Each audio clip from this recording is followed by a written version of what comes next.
कि सरकारी स्कूल के बच्चों को कई अभावों में जो है पढ़ाई की शिक्षा जो है अर्जित करनी पड़ती है, तो उनके अभावों को कैसे कहाँ पर हम लोग कम कर सकते हैं, उन चीज़ों पर हमारा निरंतर इस तरह की बात रहती है, अनुसंधान रहता है कि कहाँ हम लोग बच्चों की ज़रूरतों को पूरा कर सकते हैं। तो इस बार लगा कि सर्दी बहुत तेज़ थी, इस बार शुरुआत से लग रही थी कि बारिश ज़्यादा हुई है, तो सर्दी ने जो इतने जो है सुबह निकलते हैं और उन बच्चों को जो है कहीं पर चाहता हूँ कि हमने पहले तो सोच तो बहुत पहले से लिया था, लेकिन वो बनने में करने में वहाँ से लुधियाना से बनकर आई, क्योंकि काफ़ी उसके हिसाब से अभी 9th-10th के बच्चों को हम लोग जो है ये जर्सी वितरण का कार्यक्रम करें। इसमें भाव इतना ही है कि आप लोगों को अभी आने वाले, जैसे आप 9th में हैं, 10th में हैं, 12वीं तक अपन स्कूल में पढ़ेंगे, तो आपको एक अच्छा जो है मिले, ताकि जो है आप लोग जो है स्वेटर जर्सी जिससे मतलब सर्दी के चक्कर में जो है अपना स्कूल मिस नहीं करें। कई बार होता है ना, ज़्यादा सर्दी पड़ती तो भाव नहीं है। बाकी मैं शिक्षा और चिकित्सा दोनों से जुड़ा हुआ हूँ, तो आप लोगों से यही कहूँगा कि ये अभाव हमारी ताकत होती है। ये जो चीज़ें हैं, जब जरूरत है जिस चीज़ की महसूस होती है ना, आज शहर के बच्चों को कोई भी जरूरत जो है महसूस नहीं होती, तो उसको उसकी कदर नहीं होती है। कहीं हमारे कोई माता पिता भी एक मध्यम वर्गीय परिवार में आते थे, शुरुआत में ग्रामीण परिवेश में ही रहे, उसके बाद जो है कोटा जाकर पढ़ाई की, लेकिन हिंदी माध्यम में ही रहे। तो आप मान के चलिए कि ये अभाव आपको जो है दृढ़ता देते हैं, मजबूती देते हैं। क्या बनना चाहते हैं?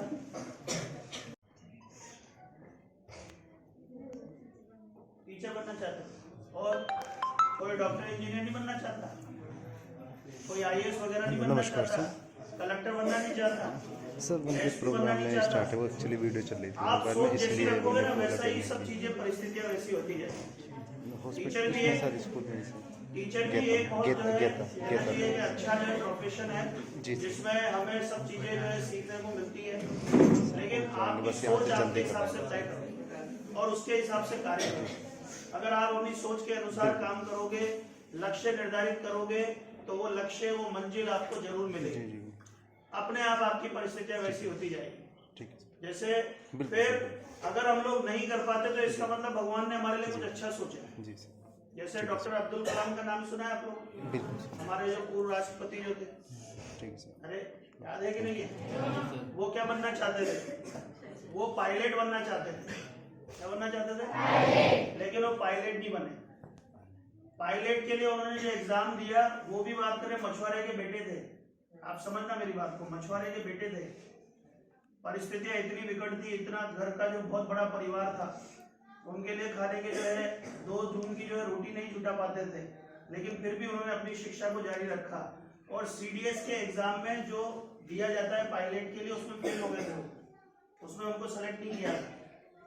फिर उन्होंने IIT मद्रास का एग्जाम दिया, IIT में सेलेक्ट हुए, फिर वहां से जो है एरोनॉटिकल में किया, और फिर वो हमारे क्या बने? Missile man. क्या बने? मिसाइल मैन बने, और उसके बाद भी वो राष्ट्रपति बने। यानी कई बार ऐसा होता है कि हम लोग जो सोचते हैं वो बन नहीं पाते, तो भगवान हमारे लिए कुछ और अच्छा सोच रहा होता है, लेकिन हमारे कर्म वैसे होने चाहिए, हमारी कार्यशीलता वैसी होनी चाहिए जो निरंतर हमें आगे बढ़ाती रहे। लेकिन सोच की बात है सर, आप जैसी सोच रखोगे, जितना जितना ऊंचा सोचोगे और उसके हिसाब से कार्य करोगे, आपको मंजिल निश्चित रूप से मिलेगी। और मैं आज जितना भी यहाँ पर जो अपने स्कूल का स्टाफ बैठा हुआ है, जिनके मन में भाव हो कि उन्हें डॉक्टर इंजीनियर बनना है, जिनके मन में भाव हो कि उनको साइंटिस्ट बनना है, ऐसे बच्चों को जो आगे बढ़ना चाहते हैं, आप उन्हें बताएं, अवगत कराएं। हम लोग उनके लिए जो मदद होगी हर संभव मदद करें, ठीक है ना बेटा? लेकिन मेहनत अच्छी करो, खूब अच्छा। जो आज बताया सर ने कि आपका रिजल्ट बहुत 100% रहता है, ये अच्छी बात है, लेकिन आजकल का जमाना कंपटीशन का है। आजकल पास होना ही सब कुछ नहीं रह गया है, अच्छे नंबरों से पास होना हमारी जो है वो प्रायोरिटी बन गई है, प्राथमिकता बन गई है हमारी। उस अच्छे नंबर के लिए क्या करना पड़ेगा? कंपटीशन में क्या करना पड़ेगा? दौड़ते हो ना तुम लोग, तो दूसरों से आगे निकलना पड़ता है, तो उसके लिए ज्यादा जोर लगाना पड़ता है।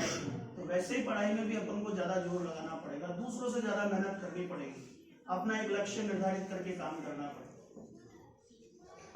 और यहाँ पर जो पहलवान जी ओम प्रकाश जी और जो मेरे साथी यहाँ बैठे हुए हैं, उन सब लोगों का भी धन्यवाद कि वो यहाँ पधारे। आप सब लोगों ने मुझे यहाँ बुलाया, यहाँ पर बोलने का मौका दिया, उसके लिए आप लोगों का बहुत बहुत धन्यवाद। मैं हमेशा भाई साहब से यही कहना है, रमेश जी भाई साहब मेरे से बहुत पहले से जुड़े हुए हैं। संघ परिवार मेरा अपना परिवार है, क्योंकि संघ परिवार से मैं बचपन से ही जुड़ा हुआ हूँ। तो मेरा आप लोगों से यही कहना है कि ऐसे प्रतिभावान बच्चों को छांटो और अपने गाँव में इन बच्चों को अपन और क्या कर सकते हैं इनके लिए बेहतर, ताकि यहाँ भी बच्चे सोचे कि वो डॉक्टर इंजीनियर बने, आगे बढ़ने का उनका भाव। बहुत बहुत धन्यवाद।